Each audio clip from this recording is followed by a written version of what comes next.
আসলে তোমার শৌর আমার বাপরে কথা দিয়েছিল যে কোনোদিনও আমার পেট খালি রাখবে না, বুঝেছ?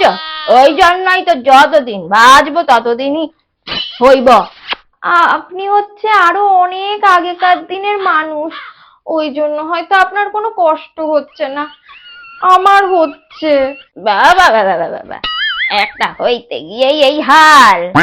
পোলাপানের মা হতে গেলে একটু কষ্ট করতে লাগে, বুঝলো?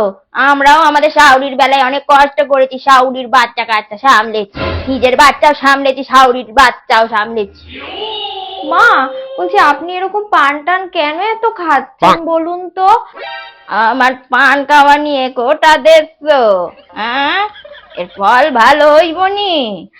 আমার যে দেওর বা ননদ আসবে তার তো ক্ষতি হবে, তাই না? কেন? তোমার স্বামী কি খায় নাকি কোনো নেশা করে? আপনি তো আপনার ছেলের বেলায় নাকি খুব বিড়ি খেয়েছিলেন, ওই জন্য আপনার ছেলেও তো বিড়ি খায়। তা বিড়িটা তো খাওয়ারই জিনিস, তাই আমার পোলা খায়। বলছি কি মা, আপনার 20 নম্বর সন্তান মানে আমার স্বামী তো এখন বয়স্ক হয়ে গেছে,